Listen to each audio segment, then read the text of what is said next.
Não somos nós, judeus, que precisamos provar porque ele não é Mashiach, mas sim os que dizem que ele é Mashiach, porque ele sim é Mashiach. Nós somos discípulos de Yeshua HaMashiach, não é? Para nós entendemos que Yeshua, né, na sua pronúncia, é o Messias, entendeu? Então seguimos ele. Mas se Avraham Avinu tivesse aqui, mediando esse debate, ele diria que Deus veio a ele em forma humana. Mas vamos lá, o que os judeus, a religião judaica pensa sobre Yoshua? Yoshua viveu 2000 e poucos anos atrás, como aluno de Rabbi Yoshua ben Prachia, que a gente pode discutir se sim ou se não. Eu já sei que o Marcelo já me olhou, se foi daquela época ou não foi daquela época, mas que Yoshua foi um Yehudi e não é Mashiach. E na minha visão, como judeu ortodoxo, não somos nós, judeus, que precisamos provar porque ele não é Mashiach, mas sim os que dizem que ele é Mashiach, porque ele sim é Mashiach. Por quê?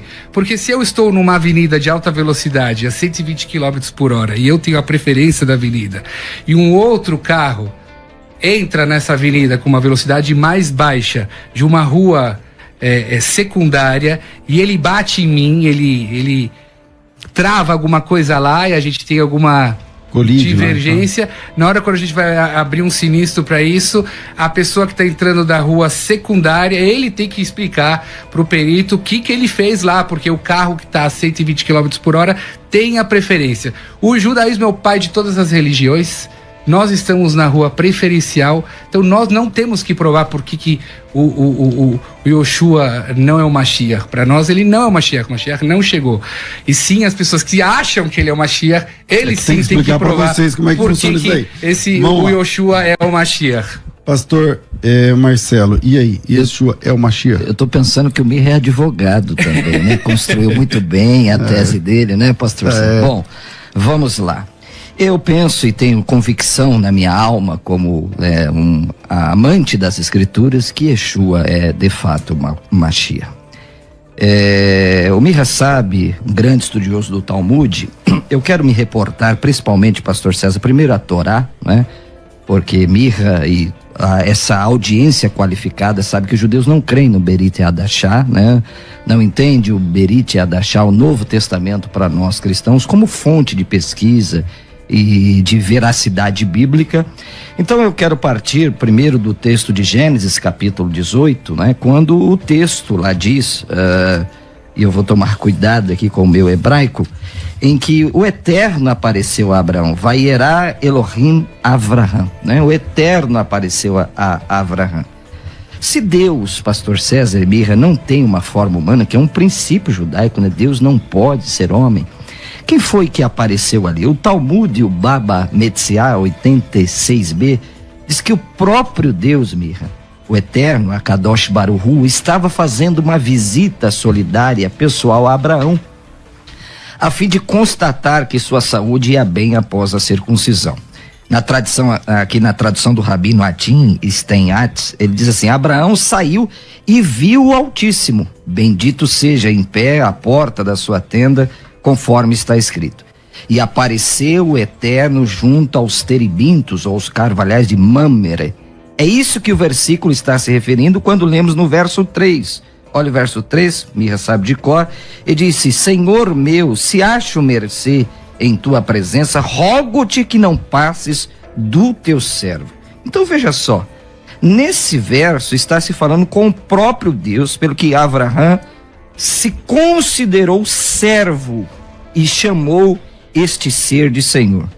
Primeiro, Mirra, o texto não diz em nenhum lugar que os anjos aqui, eu acho que você vai partir desse pressuposto, substituíram o Eterno no texto. Mirra, ele vai desenvolver a tese, pastor César, que esses três homens que apareceu aqui foram três anjos, Micael, Gabriel e Rafael. Correto. Mas, olha lá, em nenhum lugar no texto... mas aparece o nome sagrado, eu acho. Isso, aparece, exatamente. Não, e o próprio Rabino aqui no Talmud, Baba Metzia, comentando, diz que ele viu o Eterno. Se o Eterno não tem uma forma humana, o que está acontecendo aqui, né? E três homens, só para concluir, Mirra, já te dou a palavra, e a um desses três homens, ele se dirige a este homem, pastor César, como o Eterno. É isso aí. Porque dois vão para sodomar, efetuar juízo, mas só que este homem que fica com Abraão, ele se dirige a ele como o Eterno. Bom, vamos lá. Veja, a Torá está cheio desses... eu não preciso do Gênesis para essa pergunta te instigar. Em vários momentos a Torá faz analogias a Deus, como que o povo viu Deus, que o povo viu a Yada Hazaká, Zroa Netuyá e tudo tal. E os nossos Rishonim explicam que Deus faz esses tipos de analogias para lhe saber etaozen, para a gente poder sintonizar a nossa orelha, a entender o que está acontecendo, porque Deus não é um formato, Deus não aparece. O maior profeta do povo de Israel foi Moisés e continuará sendo, mesmo depois do Mashiach. Ele foi o que melhor conseguiu ver com uma spaclária a meirá, como se fosse um copo, pela transparência de um copo. Então, mesmo a visão que Abraão, Isaac e Jacó viam a Deus, e não é só desse texto, de vários outros lugares de Gênesis, você pode ver que Deus aparecia, não é na nossa concepção de seres humanos e apareceu como eu apareci aqui, estou mostrando o meu corpo. Mas ele citou um rabino, né, que fala que ali ele viu o Eterno. Então mas como daí, você se comporta? Mas assim, Vaierá, ele apareceu, ele viu o Eterno, e daí ele viu uma certa revelação do Eterno, mas que não cabe nas concepção dos nossos neurônios entender que é carne e osso, porque Deus não é carne e osso. Não é porque você não entende o que quer dizer apareceu, porque você pegou Vaierá e apareceu, e você tenta aproximar isso a uma realidade humana, mas não é o apareceu de uma realidade humana, é uma profecia. Ele viu, ele sentiu a presença de Deus, não é o ver como a gente vê. E isso não é o Gênesis, a história de Abraão que pega aqui. Todo Gênesis tem histórias de apareceu. O Deus está escrito que Deus apareceu para o povo de Israel. O povo de Israel viu Deus naquela hora, que até a escrava viu que não viu Yehezkel Ben Buzi, um dos grandes profetas. O povo viu a Yada Hazaká, Zroa Netuyá. Então isso aí pra gente, eu falo assim, não vão se incomodar o que eu... Não, fica tranquilo. O que eu vou falar. Eu tava até pensando, né, mestre, você... qual é a etimologia do nome cristão? De Yeshua, né? Yeshua. Para nós, cristãos, primeiro amamos Israel, né? Certo.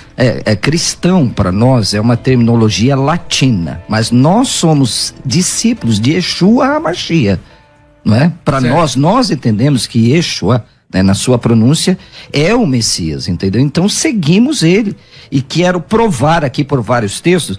Você sabe que você está fazendo é uma interpretação, mas se Avraham Avinu tivesse aqui mediando esse debate, ele diria que Deus veio a ele em forma humana.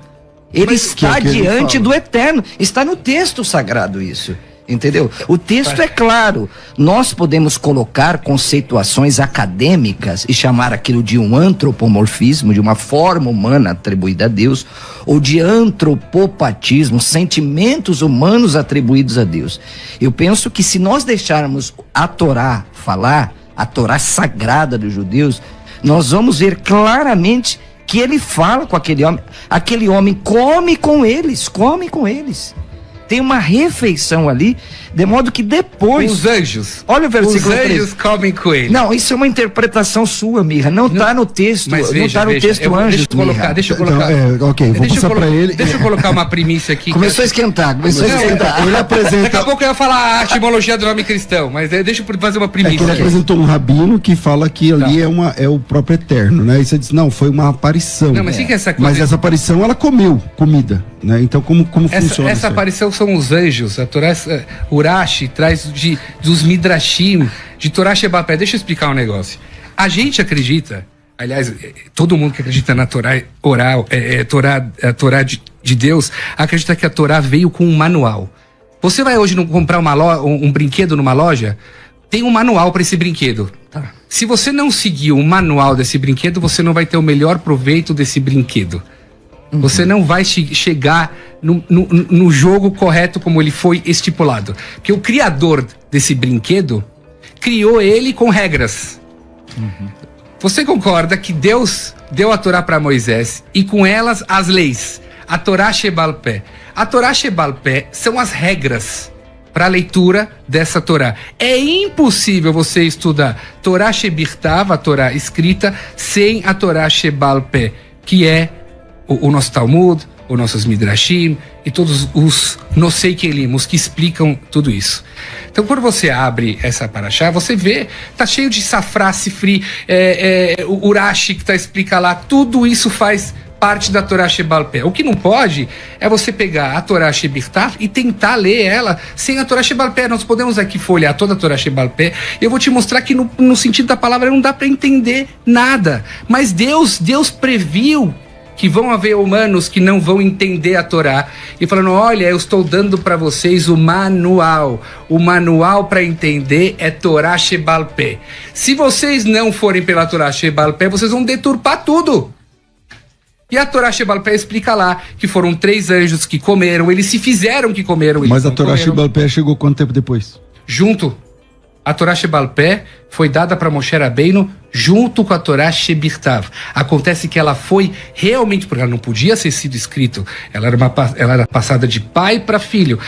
Na época de Rabi Yehuda Hanassi, que foi um grande príncipe do povo de Israel, ela foi de fato escrita e passada realmente como se fosse uma Torá escrita. Mas até lá, Moisés te passou as regras do jogo. As regras do jogo é a Torá Shebal Pé. Você não pode chegar e começar a ler Bíblia sem Torá Shebal Pé. Tá te faltando conhecimento.